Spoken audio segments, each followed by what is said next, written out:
วันนี้ถ่าย3 ครั้งขณะนี้เวลา 17 นาฬิกาแล้วครับแต่คนยังแน่นคนยังเนืองแน่น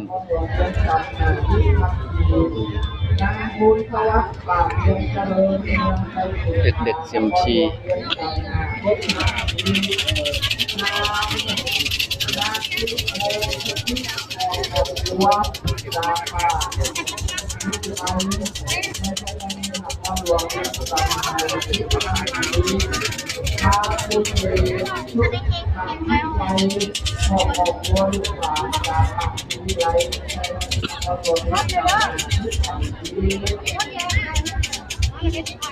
แม่ถูกกินแปลง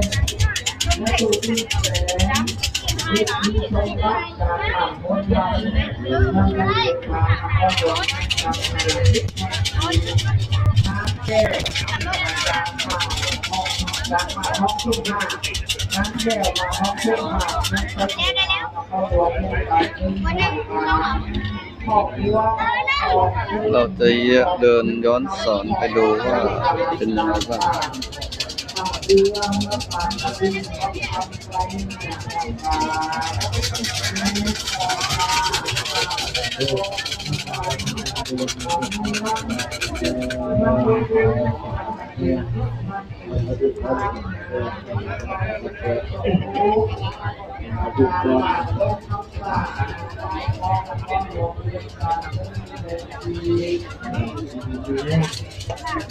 หน่วยกู้ภัยนครหลวง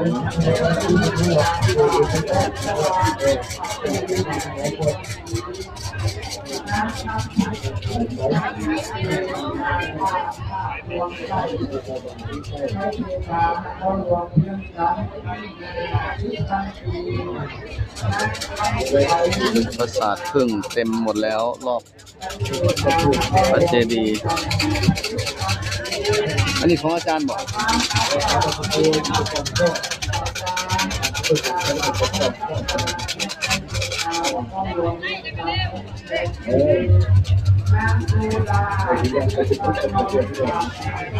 พระอาทิตย์ตกดินแล้วแต่ศรัทธายังหนาแน่นเนืองแน่น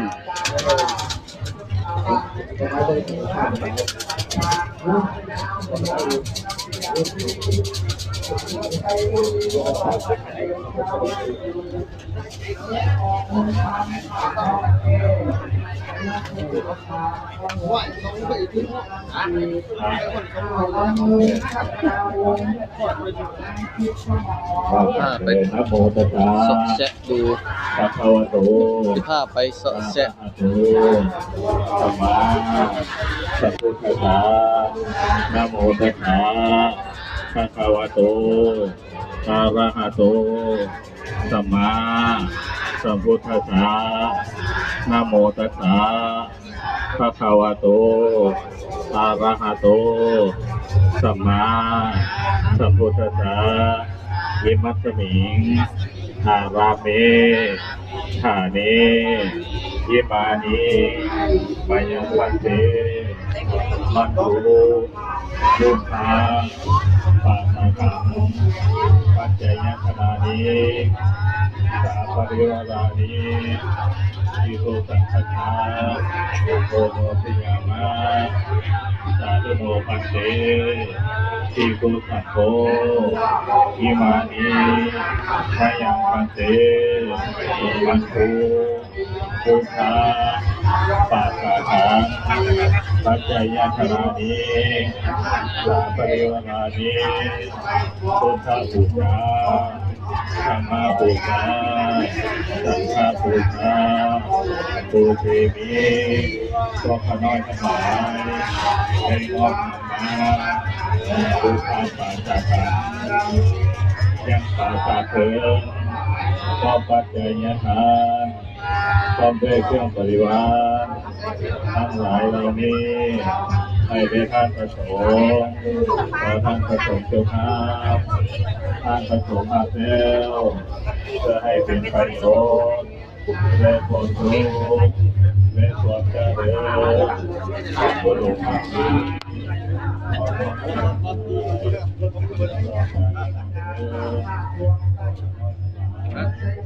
นครหลวงเวียงจันทร์50,000 ปี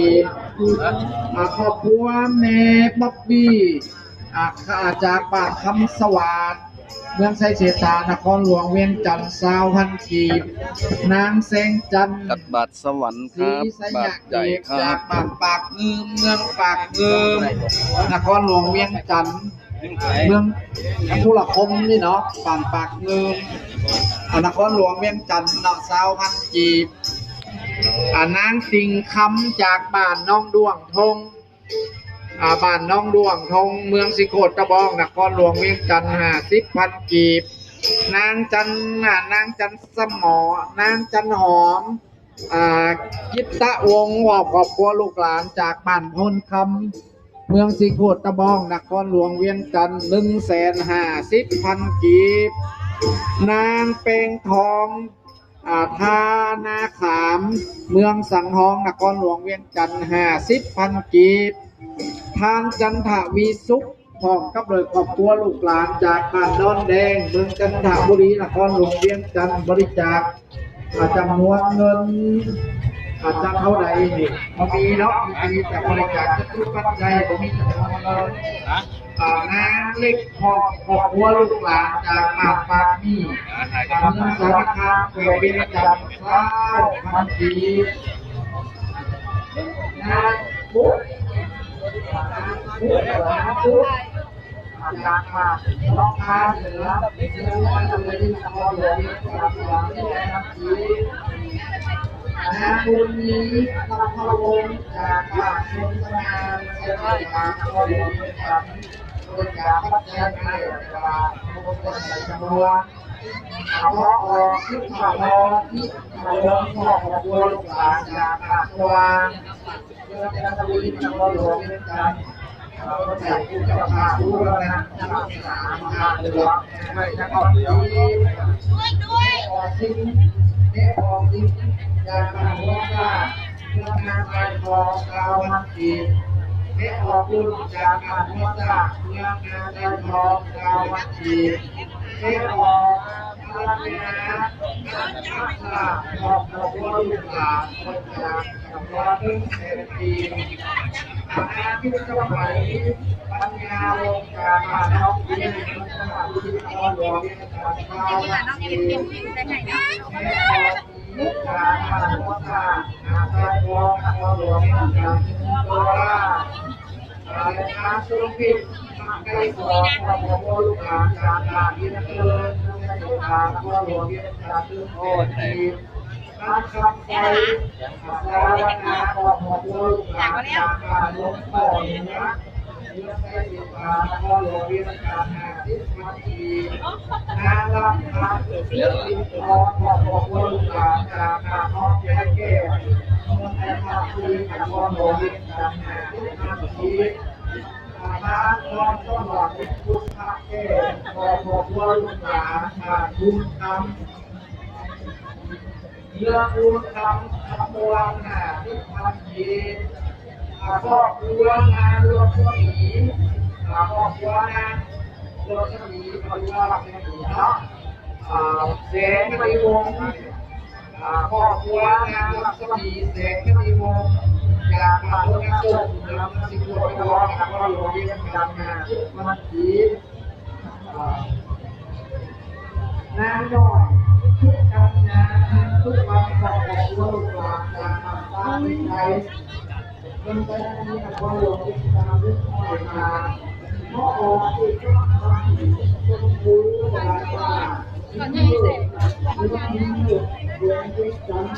มันดีไม่ออกเป็นกองชายกองเพราะหลวงเรียนกันทุกปีครอบครัวเขามันเป็นคุณธรรมการทำทุกสิ่งใดรักกันทำพ่อหลวงเรียนกันให้เป็นโตมันดีแยกออกไปเรื่องขโมยจากเป็นตะปัสสักการที่ทำดีแม่พโน จากเรื่องบุญจากเรื่องบุญนะครับทันทีนั่นคือไรโอนจากปากคาพาเรื่องหางลายทองนครหลวงเวียงจันทร์แล้วมันดี มีเปลี่ยนจ้ากันคือเศร้ามือแรงเปลี่ยนกันอยู่บ่ลูกน้องมันจะไปร้านยามาใส่แสงเมืองจังหวัดบุรีรัมย์นครหลวงเวียงจันทร์เรื่องเศรษฐกิจเรื่องข้าวออนนักรามถ่าย YouTube ไลฟ์ทั้งหมอเรื่องใจสื่อสารนครหลวงเวียงจันทร์น้องแสงดีทางคุณต้องเกิดบางท่านไม่คุณเรื่องงานใจทองนครหลวงเวียงจันทร์ทุกท่านดีเมื่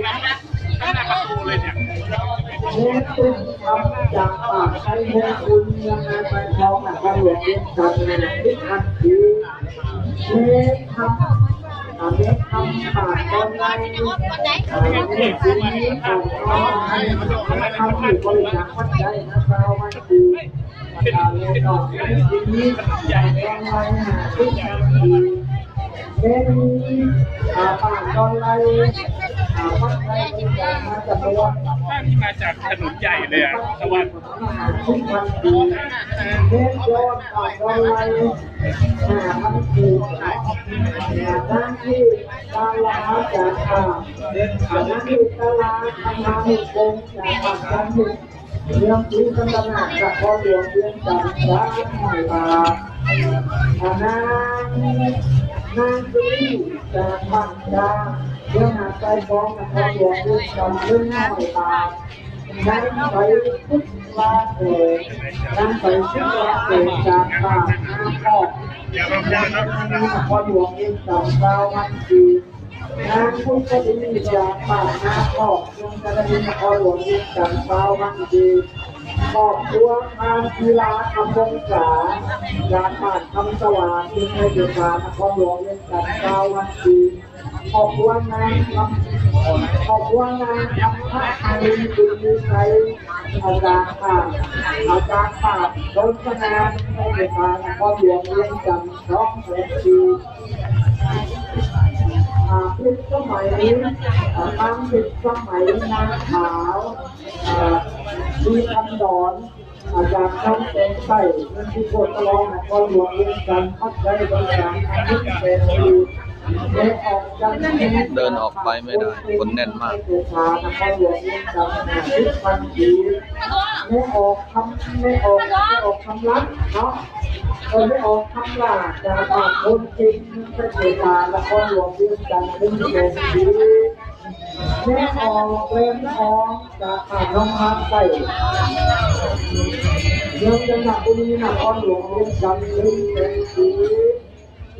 แม่ออกน้อยจากตัดสีจากมันดีที่มันดีนั่งลิ้นจากตัดสีเรื่องก็เป็นพอสลับกันเองมานั่งคนทำมาลาจากข่าวมองเจ้าเป็นจำพรสวรรค์เดิมที่ทำมาเฮ้ยมันยิ้มเจ้าเนาะ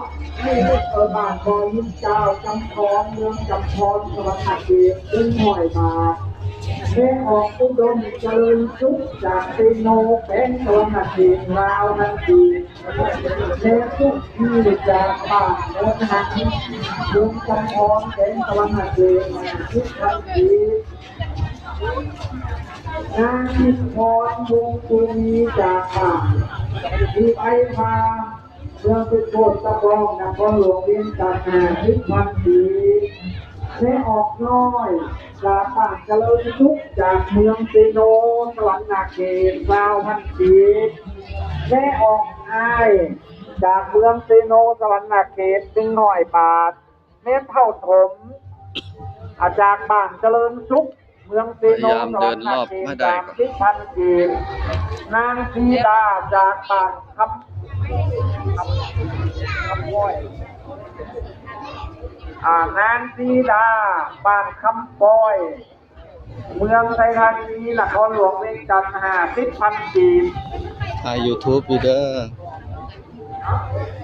จากป่านคำปอยน้อง วันนี้ละครหลวงแห่งจันทร์ที่พันดี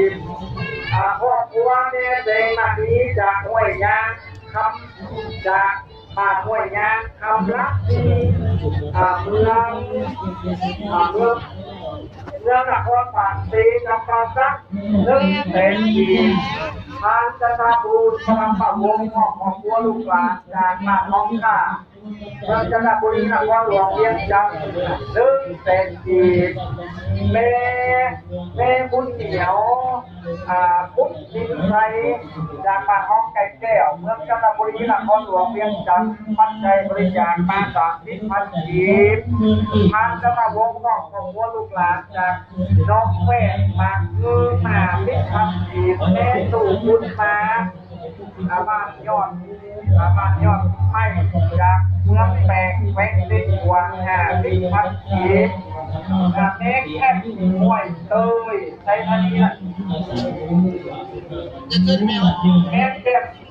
อาจารย์มาห้วยเตยใช้ท่านี้นะพอหลวงเวียงจันทร์1 เป็นปี